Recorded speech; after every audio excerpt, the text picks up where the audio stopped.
And I first want to begin tonight by thanking some teachers. When we had to go into remote teaching, one of the things that was most amazing about our teachers at Griffin and within the arts department, and actually through the whole staff, instead of wondering how are we going to survive through this time, everybody really leaned forward and thought, how are we going to thrive in all this? How are we going to find ways to have classes where things actually are better? How are we going to take advantage of the things that seem to be shortcomings and turn them around and use them to become strengths? So you'll see when we look into the work here today that's all on the site that there were so many amazing things made during the springtime. So I'm going to call out this list of names because you, our teachers, have been amazing. So Bonnie Berry, thank you so much. You've been great. Phil Patternight, fantastic. Akina Adderley, Ryan Young, Kyle Clayton, the music has been awesome. Thank you guys for everything. Claire Gwynn, Niku. Niku did something amazing, and I'll call attention to this later, but she actually created a zine and a PDF that I loaded into the site that you guys can download off of the site. So Niku, thank you. That's really, really great work. Rudy, thank you so much. The theater last night was really amazing, and we are going to seriously miss you at school. So a big thank you to you, and you've done great work here at Griffin. So thank you, Rudy. Sandy Miller, really appreciate all of your hard work, keeping the tech alive and keeping everybody interested in that.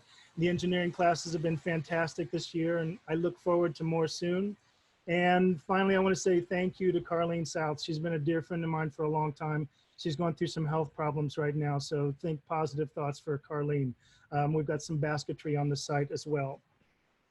I also need to extend a huge thank you to all the students. Just as the teachers leaned into this new time of learning that we're going through right now, you guys have as well. You know, we've kind of stumbled our way through all of this work, but you guys never stopped.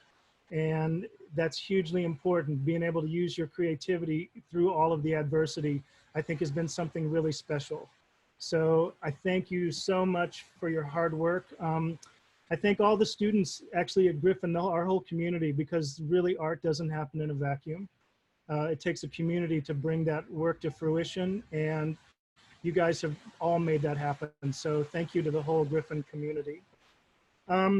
So a few things we need to get started tonight. So I'm going to tell you, I'm going to step up. I'm going to close this door. Are you guys hearing me okay, or is it noisy? It's okay? Okay, good. I'll just keep being loud. Okay, the way that this show is going to work tonight is we have 12 artists who all have created portfolios of work.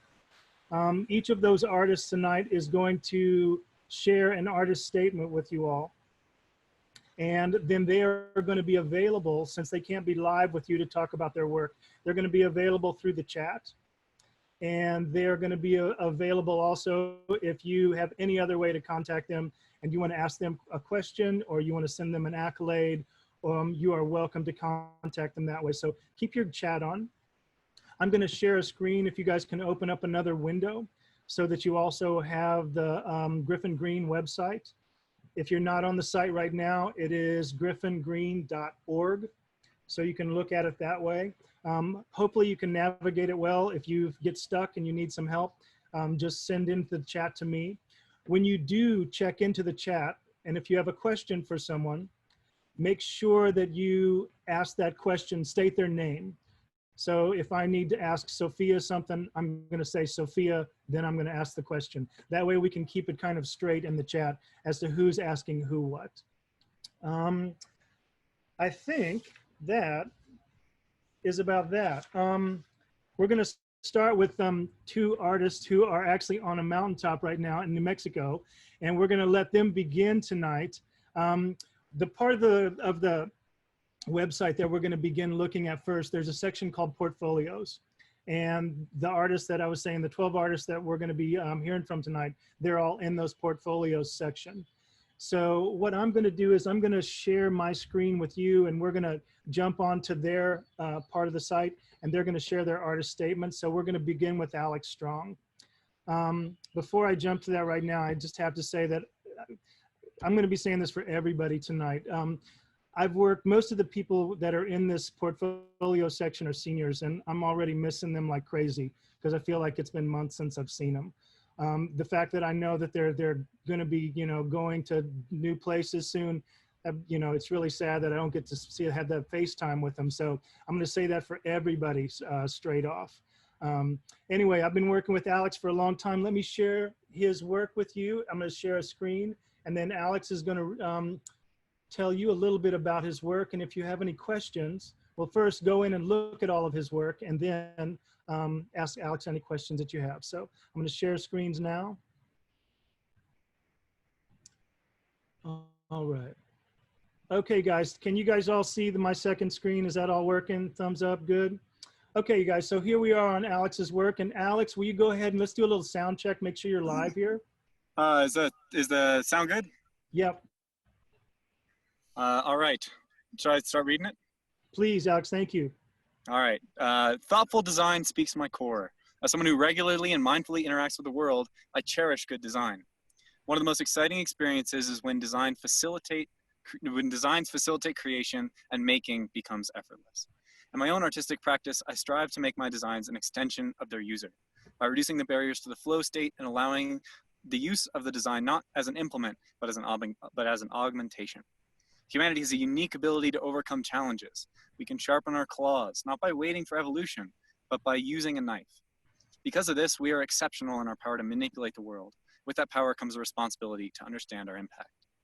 Design is investigating where human decision-making has fallen short, then incorporating potential solutions into the environment we inhabit. Designing is meaningful to me because I feel driven to better the environment I occupy through conscious observation and creation that engenders good design. My goal is to generate a positive impact on human connectedness, pushing for designs to be more integrated with their user and more thoughtful in their implications. Alex, thank you. You guys, I'm going to scroll down and just move through some of Alex's work right here. You'll also get a sense as to how a lot of the pages work in this site. There's often slideshows where you can go through and see everyone's work individually.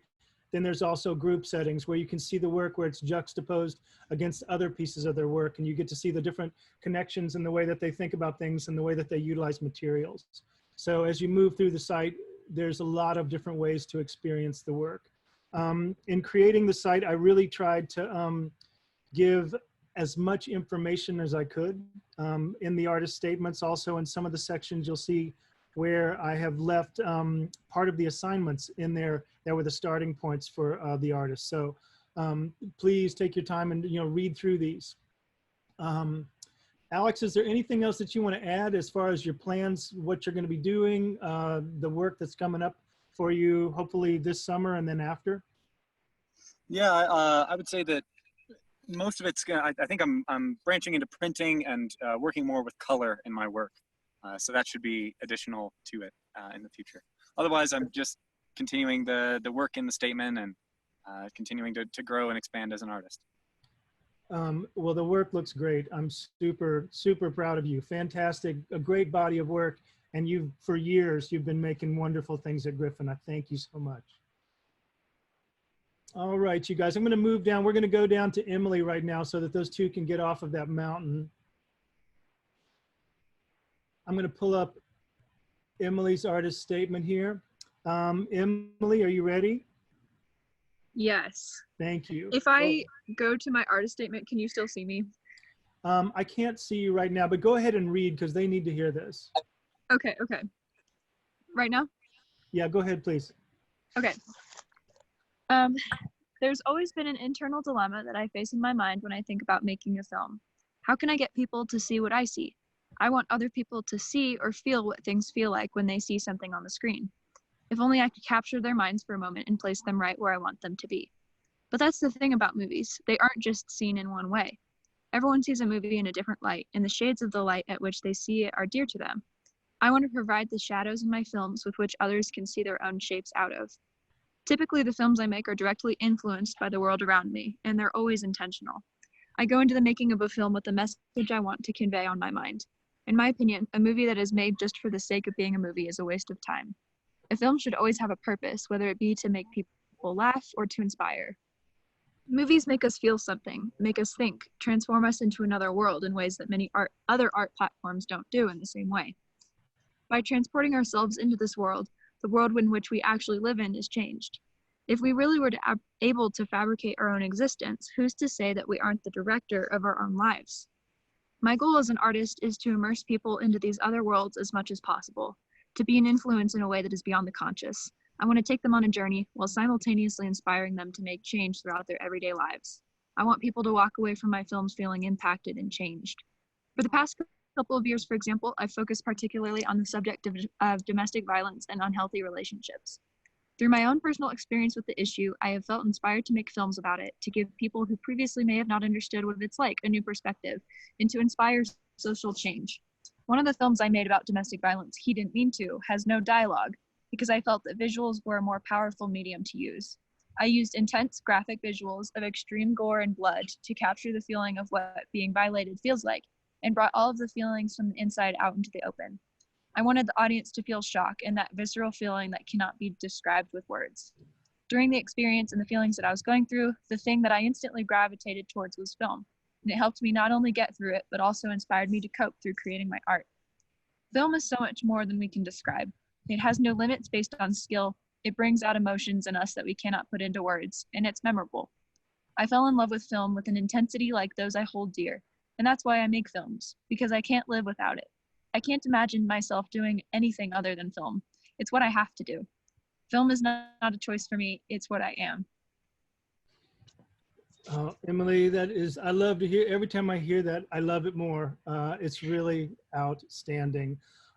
You guys on the site, you will find, and this is true with a lot of the artists here, you'll find their work both in their portfolios and also from different classes. Emily's work, we have several of her films in her portfolio that you're able to watch here. I also want you guys to, if you can, take the opportunity to watch this senior presentation that Emily did, where she talks a lot about art and activism and the films that she's made. And it is also here embedded on the site. So we've got her senior project on here. Emily, are you making movies this summer? Heck yeah. Good, that's good news. That's as good a thing as I could have heard tonight. I'm really, really happy about that. And I hope you keep writing as well, because your writing is phenomenal. So Thank you. Really amazing work. So thank you, Emily. Okay, you guys, get down the mountain and be safe. Sophia, Thank you, Johnny. Thank you guys. See you later. Be safe and get back. All right. Okay, Sophia, I'm going to move over to yours right now. All right. I'm going to stop this share for just a second, and then I'll move on to that.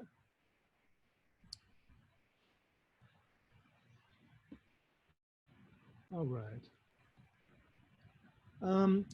Hey, Sophia, can you see your statement right now? I'm not sharing the screen. I can share it if that's easier. You can read it right up there. Oh, yeah, I have it with me. You've got So it you with don't have to share this one too. I'm going to go ahead and leave your image up rather than sharing this page on the site, and then I'll share it after you've read, okay? Okay. Thank you, Sophia. My work is full of bizarre animals, itchy sweaters, peculiar girls, and strange people. I explore my characters and concepts mainly through comics, illustration, and animation. In the future, my hope is that my work will take the form of complete, fully realized stories. These could be in the form of graphic novels, short stories, comic issues, or even cartoons. Stories are so important to me. I've always been enchanted by the beautiful, strange realms of Miyazaki and the twisted yet sweet worlds of Tim Burton. As a little kid, I was obsessed with books. I read so much that we went to half-price books practically every week. Graphic novels, children's books, old text I found in dusty shelves, comics, huge fantasy novels, you name it. I was fascinated by these imaginary worlds, and my constant consumption of stories made me want to create my own. Outstanding. I'm going to share some of her work with you all right now. So Sophia, I'm really fortunate because Sophia is a junior and I get to have another year with her, which I'm super happy about. Sophia, what are your plans this summer? Anything in particular that you know you're going to work on?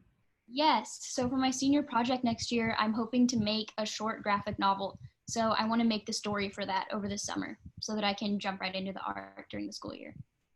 Outstanding. Do you want to have it in novel form? Do you want it to have any animation? Will it be online, offline? What are you thinking? I'm not 100% sure about that yet, but I do want it to be in the form of like a physical book, probably. Great. Great, great. And here again, you guys, everybody who's watching, you know on the site that there are collections of work. Then here you can see them individually as you scroll through. And then I very much recommend, I'm going to play this little short 5-second movie for everyone. And she has several movies on here that are outstanding. So here we go with Michael's last try. Oh, hang on, I forgot a very important component. Let me share the sound with you guys. Give me just a second. All right, I'll go for this again. Okay. All right. Hi, my name is Michael. Sweet, sweet Michael.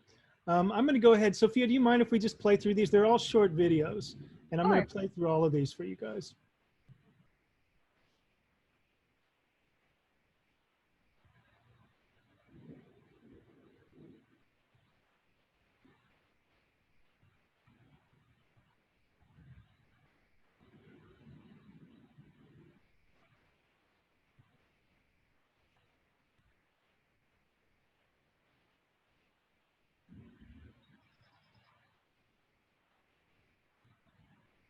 And the shortest of all right here.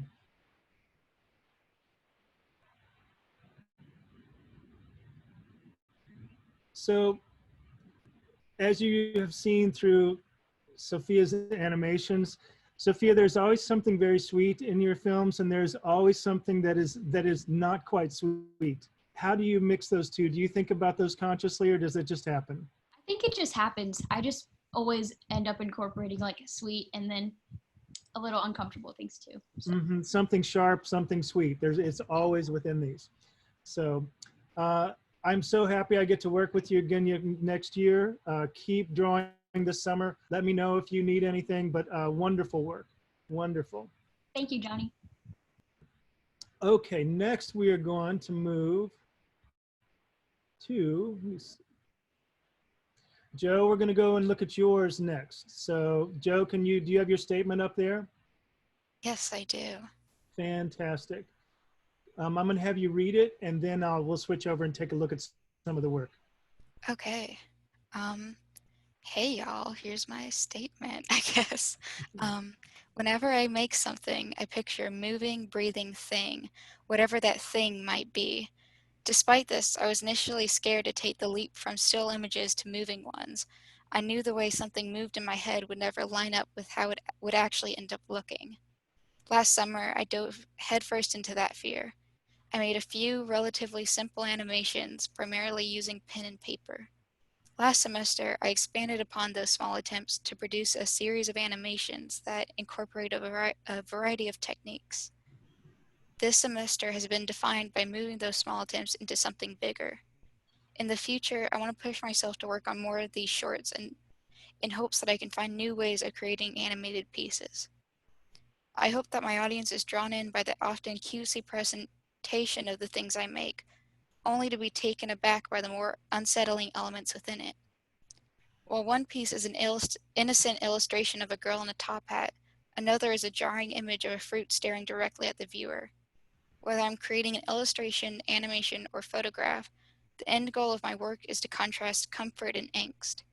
Moving into the realm of animation and film has given me entirely new ways of approaching this idea. Joe, outstanding. I'm going to switch over and share this. So this year, as Joe was saying, she's moved into the world of animation, which has been fantastic. So on the site here, you'll find animations, and you'll find films that she's made, and you'll find all of her paintings and drawings. And I hope that you guys got to see Adam on the fundraiser night in front of this painting over to the right.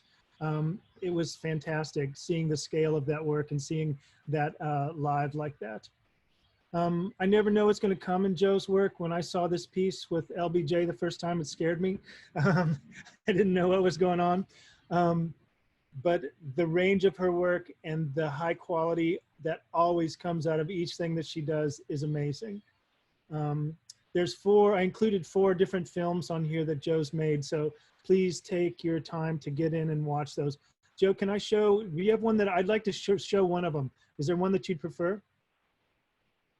I'm not sure. You can choose, Johnny. I trust you. Let me get on. I'm going to go to the top one. I'm going to go, no, I'm going to go to this. Well, you know what? This one hasn't played. You guys, I have to say, sorry to be jumping around so much, but this movie about her dog is one of my favorite films. So please take the time to get in there and watch that one. But since we know this one hasn't screened yet, we're going to screen it.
Fantastic.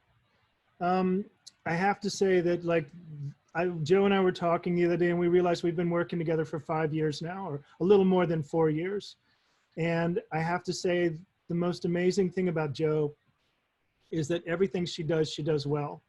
Whether she's drawing, whether she's painting, whether she's making an animation, whether she's making a film, whether she's making a doll, everything that she has made has been fantastic. And Joe, do you have any future plans? Are you going to be making any more movies? I'm hoping. Yeah, my main goal this summer is to start making more of them, animations and also just like regular films. Yeah. Great, great, great. So I really, I invite you all to get in and watch these films that Joe has on here and look at that artwork and send some questions out, please. So thank you, Joe. That was fantastic. Okay, you guys, the next person we're going to go to is Catherine's not here tonight. No. Okay, Sarah, we're going to go to you next. Are you ready? I'm going to go ahead and pull up your spot on the site, and then you can read to us, and then I'll flip over to the site. Okay, sounds good. Thanks, Sarah. Everyone likes to be told a good story. Stories define cultures and tie people together. We tell stories to define ourselves. My art explores the idea of the connection between stories and cultural identity. I use iconography and color to explore how portraits can be representative of an individual or a group's identity, rather than just what they look like. My art questions assumptions and ideas around portraits and identity. Portraits can serve many functions. They can represent individuals, teach the audience about who someone is, and give voice to people who might otherwise not have one. Portraits can be groups of families, either blood related or chosen. They can show diversity as well as what ties us together. And in a broader sense, portraits can speak to culture and the cultural identities we all have. For a portrait to be successful, it must capture more than just the physical representation of the subject. And to do that, it must question our assumed notions of portraiture. What is a portrait? How do you capture a mood and a personality, not just the person they belong to? How do you make a garment that represents a sound or a place? I'm interested in answering these questions, and in doing so, tell people stories in a new multi-dimensional way. Outstanding. Okay, you guys, I'm going to share a little bit of Sarah's work. Hey, Sarah, do you want to talk a little bit about some of the specific work that you've done and how you've been able to tie your interests with fashion and art and this idea of portraiture and activism? How do you tie all that together? Sure. Okay, well, first of all, activism, I think the broadest definition of activism is just speaking up about things that people are uncomfortable talking about, and giving a voice to groups who have had their voice taken away before. So I think art can help that with just highlighting those differences and diversity and what can tie us together. And I think art is a great message board for that, because everybody can understand it and everybody can react to it. It's for everyone. It's not a press conference or a speech. There's no language barriers. There's no location barriers. It's out there for everybody to see and for everybody to interpret. And as far as tying art and fashion together, as anybody who saw my senior portrait or my senior presentation knows, they've always been big parts of my life. And to me, they just go together. Like, there's no fashion without art, and there's no art without fashion. They blend together for me. I implement a lot of the same techniques in both of them, I feel like. And they both come from the same place of me wanting to express myself and help others express themselves coherently and in a way that everybody can enjoy and respond to. Fantastic. Hey, can I call attention to a particular piece and you give us a little description of it? The Candy Girls. Yeah. Can you just give a look, because it's hard to sort of understand the materials of it looking at it online. Will you give us a little background of that? Yeah, totally. Okay, so it's kind of a deck of cards situation, where each girl is the physical manifestation, or like what I imagined, for a type of Mexican candy. I'm Mexican American / mixed race, and I always imagine Mexican culture and Mexican American culture as vibrant and colorful and lively. There's a lot of spirit and emotion there, and I wanted to represent that by using a lot of vibrant and bold, eye-catching colors. And these girls represent the individual flavors and colors used in the wrappers and candies themselves. So yeah. Amazing. I love the piece. Fantastic.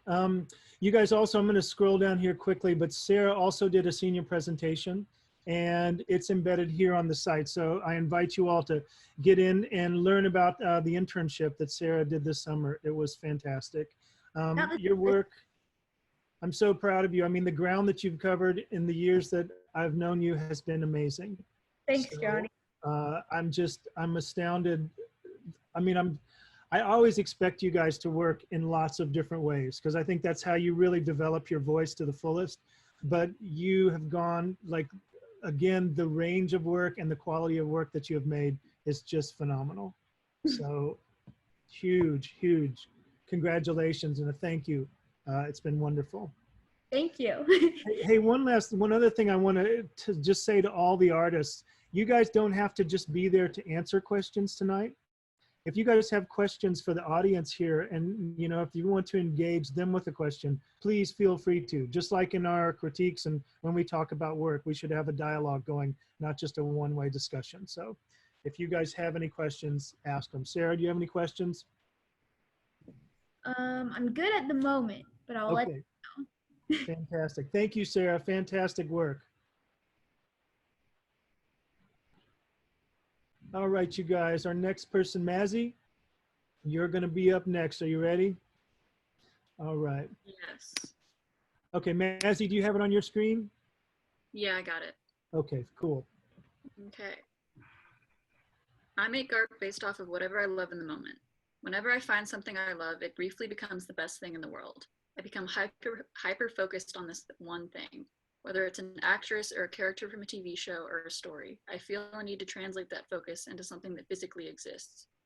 I'm not super attached to any one medium, and I would love the opportunity to try new ways of creating art. I would also love the opportunity to see how digital artists work and sustain themselves, and to see how art can translate into a career. Great. Mazzy, I'm going to ask you straight off the bat. I'm going to go ahead and share these, but I want you to, if you can, just talk us through your process. And I'll go down to one of the digital pieces so that people can get an idea of sort of how you start, like your beginning point, and then how you move through your making.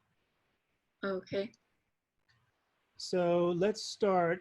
Actually, let's these two next to each other. Let's look at these two and start with the one that's on the right, and talk about the way that you go about working on a piece like that.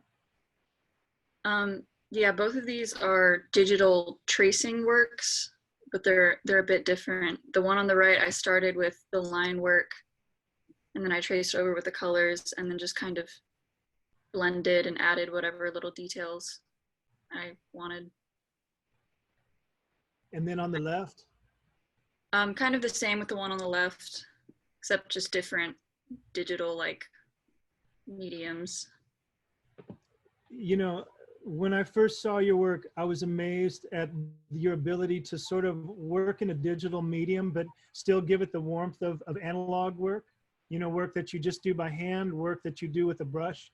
It doesn't have a sort of sharp edge, you know, that kind of pixelated feeling. I'm going to scroll on down for everybody so that you can see some of this work. How do you pick your subjects, Mazzy? It's just whatever I'm obsessed with in the moment. What's your latest obsession right now? Oh, I don't know. I just watched both the Mamma Mia movies again, so that's kind of in there at the moment. That could come. I want to invite everybody to on the site, within all the showcase work, you can go to Mazzy's work that she did in the workshop with me this year. And Mazzy, will you talk a little bit about the process that you set up for yourself and the drawings that you made? For what? Your For drawing which today? Oh yeah. Yeah, every day I've been drawing someone or something that just brings me joy and posting them on Instagram. And I've just been doing like a little drawings in a sketchbook with a ballpoint pen. Yeah, they've been great. I think if we could all find something that would give us joy each day, we should do that. What's on screen right now, you guys can get a little bit of a sense, you know, Mazzy starts from photographs, but they quickly become painterly. And here you see this. Mazzy, is this in 2 stages of the same piece? Yeah. Yeah. So you get to see the way that the colors start to build up. And then at the end, they start to soften. And like I said, that digital edge just gets wiped away and becomes, those are really amazing, beautiful images. Mazzy, are you going to continue making more photographs? Yeah, I think so. I took some photographs of the kittens today because one of them was going to its new home. So hopefully I'm going to keep that up. Well, I hope you keep those kitten portraits coming because they're really, really wonderful. So yeah, look for Mazzy's work, you guys, on all through the site. She's in several different classes. Also, Mazzy is an amazing singer, great musician. So she is in various places all over this website. So I invite you to please look for those. Mazzy, any questions for the people out here? Not at the moment, no. Okay, check in if anything comes to mind. Great work, thank you. Thank you. Okay, you guys, next up we're going. Did Hallie make it tonight? Is Hallie in the, because I put in a portfolio for her. Or Craig, did Craig make it tonight? No. Okay, Emmy. Hey, where did Emmy go, you guys? Yes, hello. Fantastic. Emmy, I'm going to go ahead and pull yours up. Can you see your screen, your statement, Emmy? Yeah. Fantastic. Okay, take it away, Emmy. Since I was a kid, I've created worlds to escape the world around me, populated them with societies to understand my society, and generated their histories to learn from their mistakes. I also create smaller scale, character-driven work where I explore the interpersonal relationships.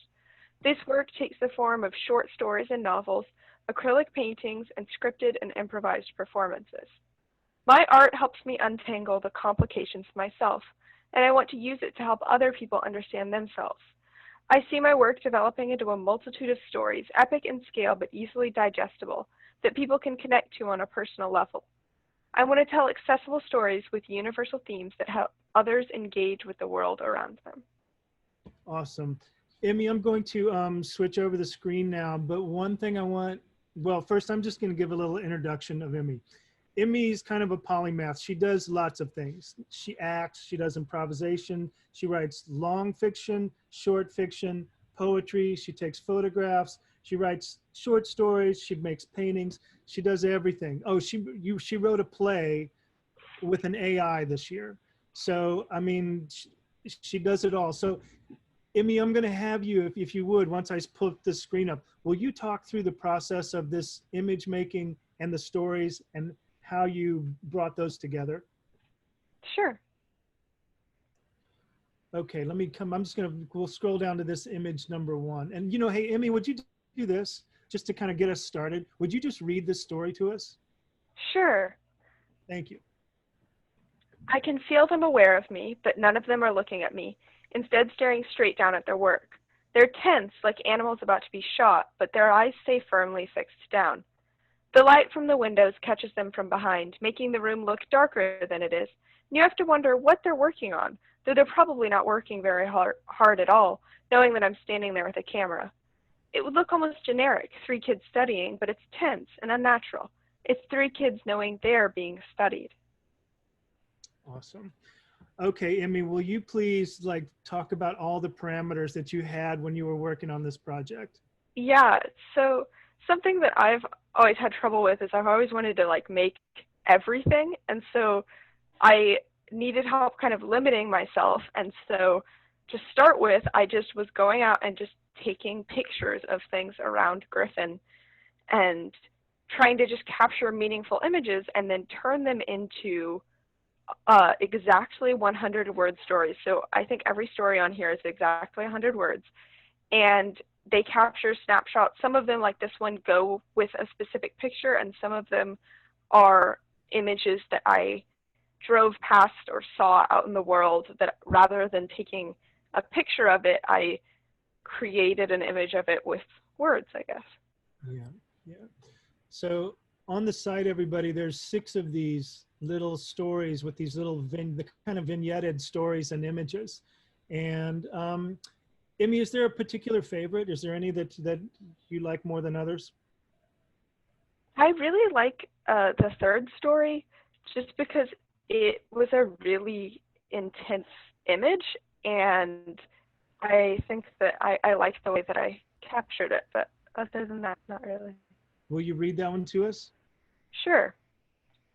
He sits in the passenger seat, legs hanging out the open door, eyes vacant. His friend or brother stands bent over him, tugging at him.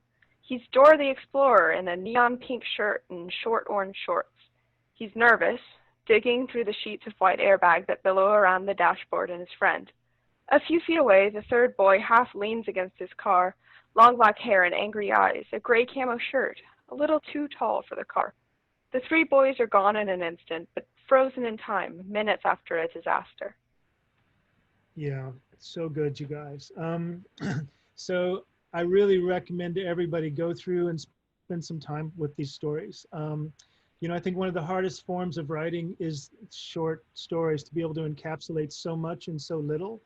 You know, these ride that line between being prose and being poetry because your language has to be so precise. And I think you do a great job of it. Will you talk in the last thing I want you to talk a little bit about is these paintings down here? Yeah, so this was the first piece of art that I did in quarantine after a month of just barely being able to create anything. And they're book characters from this book, 6 of Crows. But my brother has done a lot of painting, and so he had these paints in his room, and I just grabbed them and decided to kind of try messing around with painting things, and I'm pretty happy with how they turned out. I think that they're so wonderful. I'm glad that you've sort of done them on what you've done them, you know, in these little formats, and just all of they're painted so well. So I'm proud of you, super proud. And again, Emmy, I get to work with her next year again too. So selfishly, I feel very happy about that. Emmy, anything exciting going on for you this summer? Hopefully just lots more writing. Keep it up. Keep it up. We're looking forward to it. Thank you, Emmy. Thank you, Johnny. All right, you guys, the last person we're going to hear from tonight, unless somebody else shows up, is going to be Maddie. Maddie, I'm going to go down to your side here. Let me see. Hey, Maddie, can you see on your screen your statement at the top, or do you want me to share it and you just read it off of there? I think I can see it. Yeah. Maddie, pull your microphone in. It's a little bit quiet right now. Can you hear me? Yes, go ahead. Yes, I think I can see it. Okay, will you go ahead and give us this statement, please? Mhm. I am primarily a cartoonist and a storyteller, and I love creating characters and storylines. I hope to make comics as a career someday. Maddie, I'm going to share this screen. I'm going to have you talk about some of this work. Will you, let me pull one up here. Actually, are there any that you would like to talk about specifically? Any favorites that you have or ones that you feel particularly close to? Any of these characters? Well, there's a lot of them. Can we start at the top just because we're here and I love this one? Can we talk about this girl with this with the aquamarine hair? Yes, the Miku comic. Yes. Well, I call it the Miku comic. The actual title is Virtual Idol. And it's a comic that I made for the Portraits project, which I was a little bit worried about when I first got the assignment because I was thinking of it more in terms of, like a classic portrait. And, but I decided to try and kind of make it my own, and I really like how it turned out. I decided to make a portrait of the Vocaloid Hatsune Miku.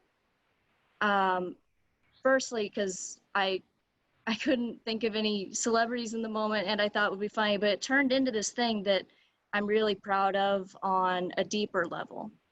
If we could like see the first page. Is the first page is up here at the? Yes, it's one, right? This one on the left. Yes, where she's on the stage. Yes. Yeah. It turned into kind of an examination of like celebrity culture and how we construct icons. Because Hatsune Miku isn't a real person. She's like, it's a voice bank with a personified avatar, and there are concerts where she performs as a hologram. But I started thinking about it, and her status as basically an icon wouldn't really change if she were a real person. I want to imagine her as if she were like a real person, a real celebrity. Because what we see of celebrities isn't the real person behind it, it's the image. And I thought it was interesting that we essentially have a virtual celebrity where all that exists is their image.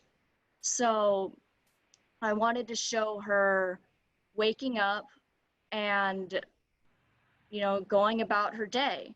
She goes to her closet and you see her like iconic outfit the character wears, and she instead puts on a sweater, just a nondescript sweater. You see bits of her celebrity presence, like her Twitter and her concert on TV, just contrasted against this mundane life of just a regular person. And in the end, you see her walking in the crowd, unrecognizable because she's not wearing her outfit, she's not wearing her iconic hairdo, and she's just like everybody else. So her image is essentially completely separate from who she is as an actual person.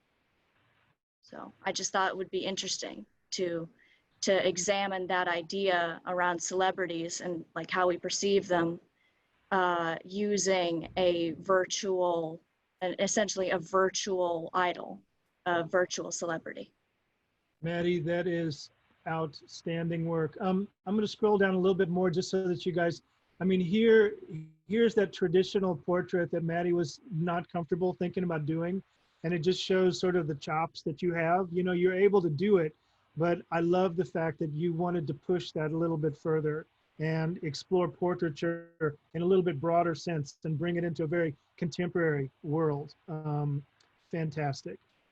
You guys, I really encourage you to get on here and look through all of these different characters and worlds that Maddie is working on. There's so much happening. Maddie, I do have one question for you.